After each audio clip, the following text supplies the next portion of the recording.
નમસ્કાર, હું છું જયેન્દ્રસિંહ વડવાસા વીસી.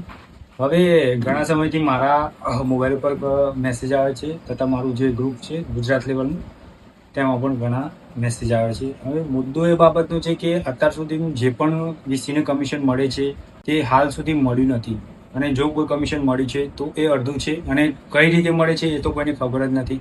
કોઈને 10 રૂપિયા લેખે મળે છે, કોઈને 20 રૂપિયા લેખે મળે છે. તો એમાંથી મોટાભાગના જે કમિશન બાકી છે એમાંથી મેં લિસ્ટ બનાવ્યું છે.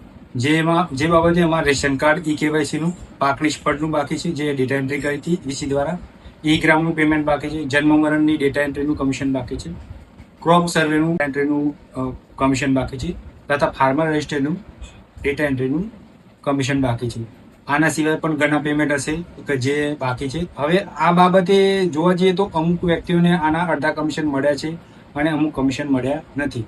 તો મારું સરકારશ્રીને ખાલી એટલું જ કહેવું છે, અને જે પણ આ કમિશન જ્યાંથી પણ આવે છે એ તમામ એજન્સીને મારું કહેવું છે કે તમે વીસીનું કમિશન જે દબાવી રાખ્યું છે તે સત્વરે તમે વીસીના ખાતામાં નાખો.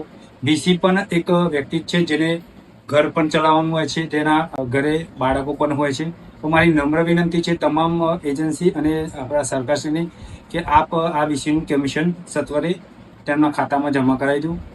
પહેલી વાત કે વીસીનો ગમે ત્યારે ગમે તે જગ્યાએ ઓર્ડર થઈ જાય છે. જેમ કે ઇલેક્શન આવે તો વીસીનો ઓર્ડર કરી દે છે. બીજું, ઇલેક્શન કે ગામમાં કોઈ પણ પ્રોગ્રામ હોય તો વીસીને મોકલી દેવામાં આવે છે. એવી ઘણી બધી બાબતો છે જેમાં વીસીનો ઉપયોગ કરી લેવામાં આવે છે, પરંતુ વીસી ઉપર કોઈ દિવસ ધ્યાન દોરવામાં આવતું નથી. જ્યારે વીસી પોતાની પગારની માગણી કરે છે તો સરકાર અથવા એજન્સીઓ કોઈ એવું ધ્યાન આપતી નથી.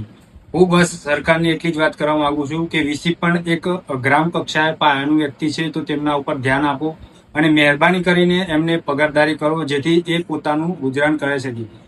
અને બીજી એક વાત છે કે ઘણા વિષય એવા છે કે જે 9 વર્ષ, 10 વર્ષ, 6 વર્ષથી આ સેવા આવી રહ્યા છે, પરંતુ હજુ સુધી તે લોકોને પગાર તો દૂરની વસ્તુ છે, કમિશન પણ સરખું મળતું નથી.